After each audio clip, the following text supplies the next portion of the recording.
नमस्कार, मैं हूं अमीन बेग और आप देख रहे हैं हमारा खास प्रोग्राम पब्लिक एजेंडा।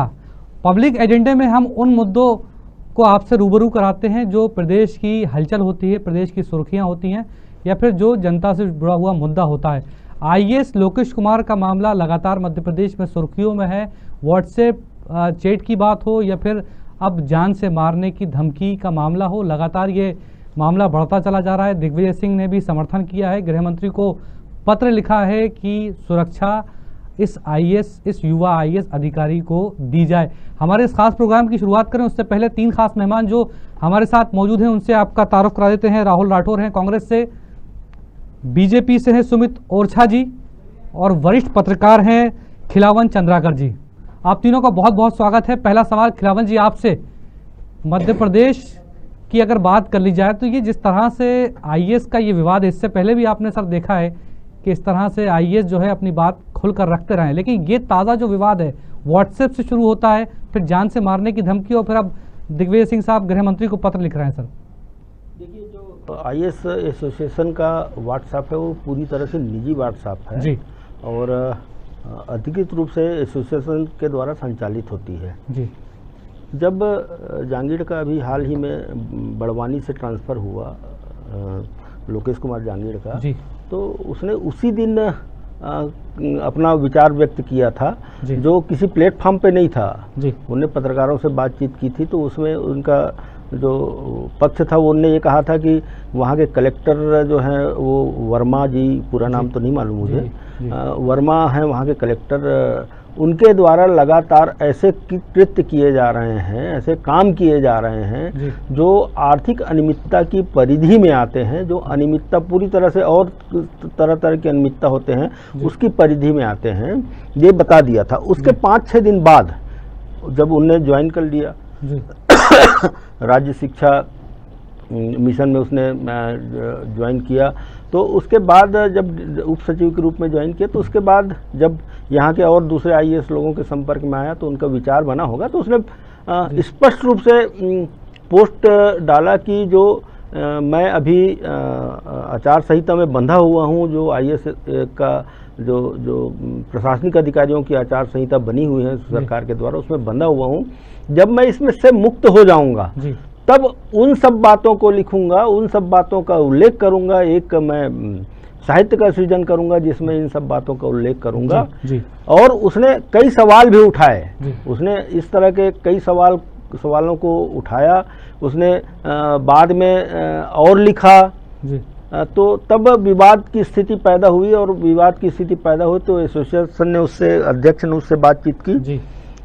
अब एसोसिएशन का ये कहना है कि चूंकि अध्यक्ष से उनकी बातचीत हुई, उसको भी वीडियो उसने वायरल किया है, इसलिए उस पर साइबर क्राइम का अपराध बनता है, इसलिए वो कारण बताओ नोटिस एसोसिएशन के द्वारा उनको जारी किया गया है और 7 दिन के अंदर जवाब 7 दिन के अंदर जवाब मांगा गया है। जहांगीर ने कल कहा था कि मैं 3 दिन के अंदर जवाब दे दूंगा, क्योंकि मैंने कोई अपराध नहीं किया, और मुझे भी प्रथम दृष्टि लग रहा है कि उसने ऐसा कोई अपराध नहीं किया है, कोई ऐसा अपराध बड़ा नहीं बनता है जिससे उनके ऊपर कार्रवाई हो सके सर। लेकिन ये आईएएस एसोसिएशन जो है वो ने तो एक तरीके से पल्ला झाड़ लिया है अभी तक, तो जो दिखाई दे रहा है निश्चित रूप से पल्ला झाड़ा हुआ है आईएएस एसोसिएशन ने। उसका मुख्य कारण यही है कि जो सवाल उनने उठाए हैं वो 3 तरह के सवाल उठाए हैं। एक तो उनने आचार संहिता जो बनी है, उनकी जो नियम कानून बने हैं केंद्र सरकार द्वारा बनाई गई, उस पर सवाल उठाया है। दूसरा, उसने राज्य सरकार के साथ साथ मुख्यमंत्री और उनके वर्मा के जो कलेक्टर हैं वहाँ के, उनके संबंधों को लेकर के उठाया है। तीसरा सवाल उसने आईएएस अधिकारियों की चुप्पी पर भी उठाया है। तो मुझे लगता है कि इसीलिए संभवतः एसोसिएशन उसके पक्ष में आज खड़ा नहीं हुआ, लेकिन बहुत सारे लोग उनके पक्ष में खड़ा हुआ है। बहुत सारे लोगों का ये मानना है कि उन्होंने जो सवाल उठाए हैं वो वाजिब सवाल हैं, और उन सवालों का निदान होना चाहिए ताकि भविष्य में इस तरह की कोई दूसरा प्रशासनिक अधिकारी इस तरह की बात न कह सके, अपनी पीड़ा को इस तरह से सार्वजनिक प्लेटफॉर्म में न व्यक्त कर सके। इस तरह की बात होनी चाहिए, कहनी चाहिए, ऐसा मुझे अंदाजा है। बिल्कुल। स्काइप पे हमारे साथ सुमित ओरछा जी भी जुड़े हुए हैं। सर, सरकार आपकी है और जिस तरह से एक आईएएस अधिकारी कह रहा है कि मुझे जान का खतरा है, एक उसका प्राइवेट कह सकते हैं कि व्हाट्सएप ग्रुप है, अगर उस पर चैट होती है सर, तो इसमें आपकी सरकार को या आपको क्या आपत्ति है?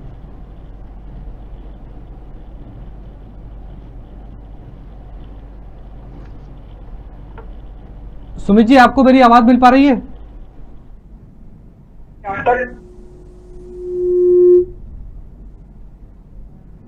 सुमित जी, आपको मेरी आवाज मिल पा रही है? चलिए, कुछ टेक्निकल दिक्कत है। हमारे साथ स्टूडियो में कांग्रेस के प्रवक्ता राहुल कोठारी, माफ कीजिएगा राहुल जी, जुड़े हुए हैं। राहुल जी, जिस तरीके से हमने देखा कि आईएएस का जो विवाद होता है सर, इस पर राजनीति कहाँ से आ गई सर? पत्र लिख के आप समर्थन में खड़े हो गए, दिग्विजय सिंह साहब ने पत्र लिखा, ये तो एक विवाद था जिसको सॉल्व करने की कोशिश की जा रही है। नहीं, इसमें राजनीति कहाँ से आ गई? ये पूरा मामला ही राजनीति से प्रेरित है। आप देखिए कि ईमानदार आईएएस जो बड़वानी के कलेक्टर थे, उन्होंने भ्रष्टाचार का एक मामला बहुत बड़ा ऑक्सीजन कंसंट्रेटर का 55 लाख का मामला हुआ, वो उठाया, और आज आप देखिए कि वो सुरक्षा मांग रहे हैं अपने लिए। उनको ये भय है कि मेरे साथ कहीं कुछ गलत ना हो जाए, जान से उनको जान का खतरा लग रहा है, उनके परिवार के लिए वो सुरक्षा मांग रहे हैं। पुलिस महानिदेशक जी को उन्होंने पत्र लिखा, और आप उसमें ये देखिए आदरणीय श्री दिग्विजय सिंह जी ने एक ईमानदार आईएएस के साथ खड़े होकर इस सरकार को आईना दिखाया है। आप दूसरी तरफ ये देखिए, वहां के जो भाजपा के सांसद है खरगोन बड़वानी के गजेंद्र सिंह पटेल जी, उनने आईएएस का समर्थन करा। राज्यसभा भाजपा के सांसद सुमेर सिंह सोलंकी जी ने समर्थन करा। वहां के जो विधायक है बाला बच्चन जी, जो पूर्व गृह मंत्री है, उन्होंने उनकी कार्यों की सराहना करी। और वो आईएएस क्या कह रहे हैं? वो ये कह रहे हैं कि विसल ब्लोवर जो व्यापम के थे, उन लोगों के साथ जो घटना हुई थी, उस तरह का कुछ कांड मेरे साथ हो सकता है। तो आप अब ये देखिए कि मध्य प्रदेश का हाल बेहाल है। बिहार और उत्तर प्रदेश से भी ज्यादा बुरा हाल इस मध्य प्रदेश में हो रहा है। शिवराज सिंह चौहान के राज में आपको पता है कौन सेफ है? किसान सेफ नहीं है, युवा सेफ नहीं है, बेरोजगार सेफ नहीं है, मध्य प्रदेश की जनता सेफ नहीं है। यहाँ भ्रष्टाचारियों का तांडव चल रहा है। माननीय कमलनाथ जी के 15 महीने के राज्य में माफिया घर से निकलने में डरता था, पर आज माफिया जहां खड़ा हो जाता है वहां आम जनता नहीं जा पा रही। माफियाओं का राज चल रहा है, अपराधियों का राज चल रहा है, भ्रष्टाचारियों का खुलेआम राज चल रहा है। मुझे आप सिर्फ ये बताइए, जब एक कलेक्टर, एक जिले का राजा, एक आईएएस ऑफिसर सुरक्षा मांग रहा अपने और अपने परिवार के, तो मेरे आपके जैसे मध्य प्रदेश की आम जनता का क्या हाल हो रहा होगा? इस प्रदेश में कोरोना तो पूरी तरह से आ सकता है, कोई व्यवस्था नहीं हो सकती। इन्हीं कलेक्टरों को मैं सलाम करता हूं। इन्हीं कलेक्टर ने बड़वानी जिले में कोरोना की बहुत अच्छी लड़ाई लड़ी होगी, कई लोगों की जान बचाई होगी। आज ये आईएएस जिस तरह से सुरक्षा मांग रहे हैं, ये अपमान है। ये हमारे सब कुछ हमारे लिए बहुत मदद करते हैं, और मैं तो ये कहना चाहता हूं शिवराज सिंह चौहान जी को तुरंत इन्हें सुरक्षा आज ही प्रदान करनी चाहिए आदरणीय दिग्विजय सिंह जी की अपील पर। राहुल राठौर जी, ठीक है, मैं फिर वापस आपके पास आऊंगा। सुमित जी, आप एक बार फिर हमारे साथ जुड़ गए। सुमित जी, आपको मेरी आवाज आ रही है? जी आ रही है। सुमित जी, सरकार आपकी है। एक आईएएस अधिकारी अगर किसी ग्रुप पे कोई बात डालता है और वो लीक होती है, एक आईएएस अधिकारी ये कहता है मुझे जान की खतरा है, तो सर सवाल तो खड़े होंगे क्योंकि सरकार आपकी है। बिल्कुल होते हैं, सवाल खड़े होते हैं, और उनका जवाब खोजने के लिए जब डीआईजी बनने पर जाते हैं जी, तो एक आईएएस अधिकारी कितना जिम्मेदाराना व्यवहार करता है और कहता है कि जिस फोन से, जिस सॉफ्टवेयर पर, सिग्नल पर मुझे धमकी आई थी, वो सिग्नल सॉफ्टवेयर मैंने अनइंस्टॉल कर दिया जी। आप बताइए, आज एक सामान्य बुद्धि का व्यक्ति भी जानता है कि अगर हमें किसी चीज प्लेटफॉर्म पर, व्हाट्सएप पर, सोशल मीडिया पर कोई धमकी मिली है तो उस डॉक्यूमेंट का, उस सबूत का हमें संरक्षण करना चाहिए और पुलिस को देना चाहिए। ये सामान्य है। गरीब आदमी, अनपढ़ आदमी, अशिक्षित आदमी, गाँव का बहुत सामान्य सी बुद्धि का व्यक्ति भी ये बात जानता है। लेकिन एक आईएएस जिसने पूरे प्रदेश की राजनीति में सुर्खियां बटोरने के लिए कितना बड़ा आरोप बीजेपी पर, डीजीपी से और प्रशासन पर लगाया है, वह व्यक्ति जब डीआईजी उनके बंगले पर जाते हैं, उनसे पूछताछ करते हैं कि भाई कहाँ मिला जी, पूछताछ करते हैं कि भाई कहाँ मिला है, किस समय आया, किस तरीके से फोन आया, तो उनके पास न किसी प्रकार का उत्तर है। तो वो कहते हैं वो हमने अनइंस्टॉल कर दिया है।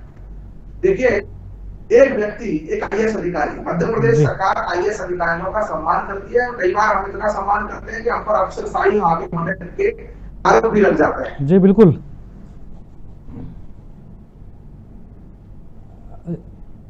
सबकी स्वायत्तता और निष्ठा का भी सम्मान करते हैं, उसमें कोई दिक्कत नहीं है जी।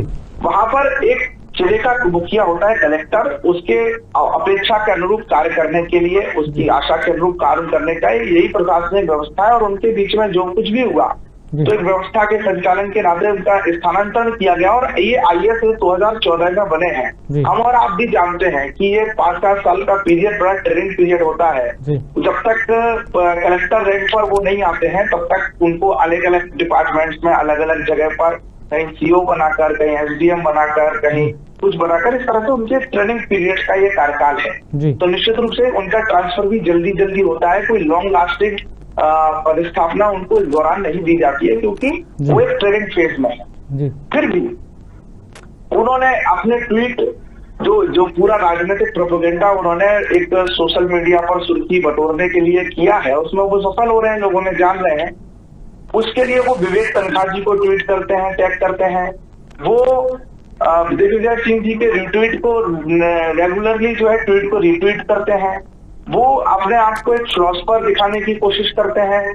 वो एक विचारधारा विशेष से अपने आप को संबद्ध दिखाते हैं। तो ठीक है, अगर उन्हें उनकी रुचि राजनीतिक कामों में है तो बहुत सारे IAS नौकरी छोड़ करके राजनीति करते हैं। चलिए, उन्हें करना चाहिए, अभिनंदन है। बिल्कुल, यही जो बात है, इसको लेकर हमारे साथ वरिष्ठ पत्रकार खिलावन चंद्राकर जी भी बने हुए हैं। खिलावन जी, बहुत अगर पिछले कुछ समय की बात की जाए तो कई बार हम ये सुनते भी रहे हैं कि कहीं ना कहीं जो प्रशासन है और सरकार जो है तालमेल ठीक नहीं बैठ पा रहा है। कहीं ना कहीं बीच बीच में इस तरह की बातें आती हैं कि कोई IAS जो है किसी बात को लेकर नाराज़ है, कोई IAS जो है किसी एक विचारधारा का है। तो सर, ये जो स्थितियाँ बन रही हैं, इससे क्या आप आगे देखते हैं? देखिए अमीन जी, सबसे महत्वपूर्ण बात यही है कि चाहे किसी भी सरकार हो जी, IAS लॉबी और शासन दोनों के बीच कुछ न कुछ इस तरह के विभेद रहते हैं, कुछ इस तरह के दूरियां रहती हैं जिसको पाटने की कई बार, उस खाई को पाटने की कई बार कोशिश की गई है। लेकिन मुझे लगता है कि हर बार असफल हो जाते हैं शासन के लोग या प्रशासन के लोग। तो मुझे लगता है कि इस बार भी मुझे जो नज़र आ रही है वो इस बार भी लंबे समय से हम देख रहे हैं कि शासन और IAS लॉबी के बीच एक दूरी है। इसे पाटने के लिए गंभीरता से प्रयास नहीं हो रहा है। सर, ये दूरी जो है ये दोबारा जब सरकार बनी बीजेपी की उसमें आई है या पहले से ही? नहीं, मैंने कहा आपसे कि लंबे समय से ये देख रहे हैं अपन, चाहे क्योंकि सर ये बात मैं सर इसलिए कह रहा हूँ क्योंकि कमलनाथ जी जब थे यहाँ के मुख्यमंत्री तब बार बार ये कहा जा रहा था कि अपने चहेतों को पोस्टिंग की गई, तो शिवराज जी आए, उन्होंने कहा कि नहीं, हम इनको जो है वापस इनके तबादले करेंगे। तो सर ये कहीं ऐसा नहीं लगता कि इसी की कोई एक वजह ऐसी रही हो जिससे कि ये विरोध निकलता हो? निश्चित रूप से विरोध निकलता है इस तरह का। और मैंने पहले ही कहा कि लंबे समय से हम देख रहे हैं। मैंने अर्जुन सिंह के कुछ कार्यकाल को पत्रकारिता के जीवन में देखा, फिर श्यामाचरण के कार्यकाल को देखा, मोतीलाल वोरा के, फिर सुंदरलाल पटवा के कार्यकाल, उसके बाद दिग्विजय सिंह, उसके बाद और उमा जी आई, बाबूलाल गौर जी आए, फिर लगातार शिवराज जी रहे, फिर कुछ समय हम कमलनाथ जी को देखे। लेकिन इन सब कार्यकाल में, फिर अब हम शिवराज जी का कार्यकाल देख रहे हैं, इन सब कार्यकाल में निश्चित रूप से दूरियां रहती हैं शासन और प्रशासन अर्थात मैं तो सोचता हूँ प्रशासन का मायने आजकल IAS लॉबी ही हो गया है। तो इन दोनों के बीच दूरियां रहती हैं और इन दूरियों को पाटने के लिए बहुत गंभीरता से प्रयास नहीं होता अमीन। लेकिन महत्वपूर्ण बात अमीन, इस घटनाक्रम जिस पर हम चर्चा कर रहे हैं उस घटनाक्रम के दो पहलू हैं, दो तरह के घटनाक्रम हैं, सिर्फ एक घटनाक्रम नहीं है। एक तो जांगीड़ द्वारा जो पोस्ट की जाती है वो एक घटनाक्रम है, उसके बाद जांगीड़ को जब धमकी मिलती है ये एक दूसरा घटनाक्रम है। अभी सुमित जी कह रहे थे कि जांगीड़ जी को नहीं मिटाना चाहिए था। मेरा भी ये कहना है, जब उसने उनको धमकी मिली किसी ऐप पे और उस ऐप में धमकी को लेकर के, धमकी किस तरह से मिली ये भी बहुत ज़्यादा चर्चा का विषय नहीं है। धमकी मिली बस, आप तो मान लीजिए, क्योंकि लंबा समय लग जाएगा कि मैं किस तरह की धमकी दी गई उसको चर्चा करने के लिए। तो धमकी मिली और धमकी मिलने के बाद उसने DG से अपनी बात कही कि मुझे सुरक्षा मिलनी चाहिए। तो उस घटनाक्रम की जांच के लिए यदि DIG इरशाद वली जाते हैं तो उनको मालूम रहना चाहिए कि मैंने जिस बारे में शिकायत की है उसका ऐप को मैं जिंदा रखूं, अभी अपने इलेक्ट्रॉनिक इंस्ट्रूमेंट्स में उसमें सुरक्षित रखूं, उसको ऐप को मिटाना नहीं चाहिए था। और यदि ऐप मिटाया भी गया है तो बहुत सारे आज साइबर का युग है, मुझे लगता है कि उसको रिकवर किया जा सकता है। मुझे लगता है कि जो ऐप बनाने वाली कंपनी है या संस्थान है उनसे भी रिकवर उनके जो है रिकॉर्ड मंगाए जा सकते हैं। लेकिन उसने एक बहुत गंभीर बात, बहुत गंभीर आरोप, सुमित जी सुन रहे होंगे, सुमित जी को अच्छा नहीं लगेगा कि उनके मुख्यमंत्री के ऊपर भी इस तरह के आरोप लगाया गया, क्योंकि आदरणीय साधना जी जो है वो किरार समाज के अध्यक्ष हैं और किरार समाज के पदाधिकारी वर्मा जो कलेक्टर हैं बड़वानी के, उनकी धर्म पत्नी भी है। इसलिए जो है वो कलेक्टर का सपोर्ट कर रहे हैं। इस तरह की बात भी सामने आई। तो मुझे लगता है कि धमकी में जिस तरह की बातें हुई, कुछ पत्रकारों के रवि जी जैसे लोगों के भी नाम लिए गए, तो मुझे लगता है कि जो धमकी दी गई है और साथ में ये भी कहा गया कि जो लेफ्ट की विचारधारा से प्रेरित होकर आप बात कर रहे हैं वो ठीक नहीं है और इसका दुष्परिणाम आपको भुगतना पड़ेगा, इस तरह की बात भी कही गई। तो मुझे लगता है कि इन सब बातों पर बहुत गंभीरता से शासन को, सरकार को ध्यान देना चाहिए और जहांगीर के दर्द को भी समझना चाहिए। वो बहुत, मुझे लगता है, मैंने उसके 2-3 जगह के कार्यकाल के समय का साक्षी हूँ, बहुत ईमानदार अफसर हैं वो। यदि उनको कुछ दर्द है तो शासन को बैठा के, मुझे तो लगता है कि चीफ सेक्रेटरी को खुद उनसे बातचीत करना चाहिए और बातचीत करके जो मसला है उसको हल करना चाहिए। जी ठीक है। राहुल जी, जैसा कि चंद्राकर जी भी बोल रहे थे कि कहीं ना कहीं ऐसा नहीं होना चाहिए, लेकिन सवाल सर वही होता है खड़ा कि एक विचारधारा जो है वो कहीं ना कहीं एक किसी तराजू पर ज़्यादा वजनदार दिखाई देती है और उसी की वजह से ये चीज़ें निकल कर आती हैं। आरोप आपके नेताओं पर भी लग रहा है कि जो बनाने की जो कोशिश है वो लगातार की गई इसमें, और आपकी विचारधारा जो थी वो आईएएस अधिकारी के जो बातचीत है उसमें दिखाई दे रही थी। नहीं, वो हमारी कोई विचारधारा नहीं, वो देशभक्तों की विचारधारा है।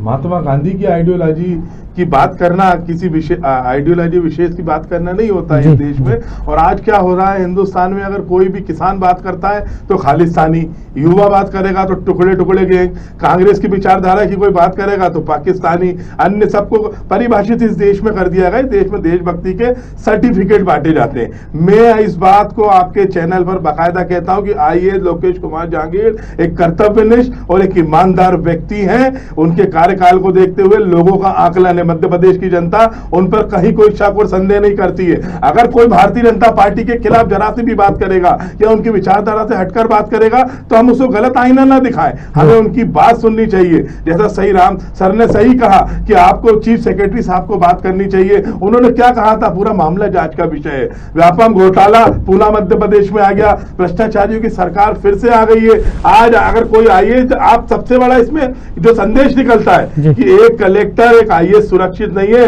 उसको ये कहा जाता है कि जिस बेटे के साथ, जिस बच्चे अपने बच्चे के साथ स्टेटस लगाता है ना, ठीक है राहुल भाई, सुरक्षित नहीं है। भाजपा इसका जवाब दे और नरोत्तम मिश्रा जी का विरोध है कि दिग्विजय सिंह जी ने एक मिनट आपके इसी नोट पे सुमित जी कुछ कहना चाह रहे हैं। सुमित जी। राहुल जी, ये झूठ बोलना, आरोप लगाना और भाग जाना की संस्कृति कांग्रेस की है और इसलिए वो इस तरह के कामों का पालन कर रही है। उन्होंने आरोप लगाया है, उसकी जांच करने गए तो साक्ष्य देने से मना कर रहे हैं।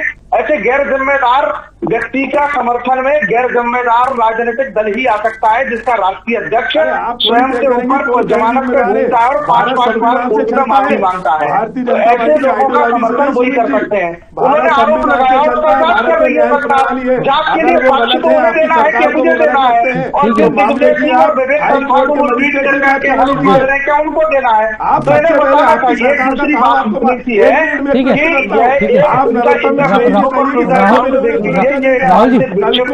है सोशल मीडिया पर जो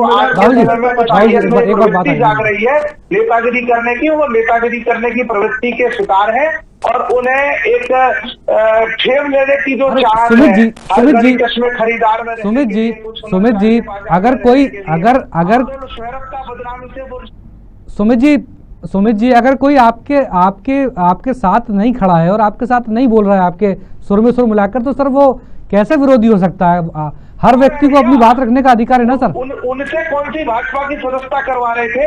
सरकार जिस बात के लिए उन्हें तनख्वाहियां देती है वो काम करने के लिए कह रहे हैं, लेकिन उनको इवेंट करने हैं, इवेंट करने। सुमेर सिंह सोलंकी राज्यसभा सांसद किस पार्टी के हैं? उन दोनों ने उनकी सराहना करी है, वो भी भारतीय जनता पार्टी के, आपकी तरह आपसे बड़े लीडर है। राहुल जी एक मिनट, जहांगीर के समर्थन में खड़े हैं, लेकिन नेतागिरी करेंगे क्या? नेतागिरी आपकी पार्टी के सांसद कर रहे हैं आपके हिसाब से। राजेंद्र सिंह पटेल और सुमेर सिंह सोलंकी राजनीति कर रहे हैं। अधिकारी हमारा ट्रांसफर क्यों किया? क्योंकि ट्रांसफर में तो सबको दर्द। अरे आप उनको सुरक्षा का प्रदान कर रहे हैं, ये मध्य प्रदेश की जनता जाननी चाहती है। आप लोग सिर्फ ना बोले, हर व्यक्ति को देशद्रोही का सर्टिफिकेट ना बांटने लगे।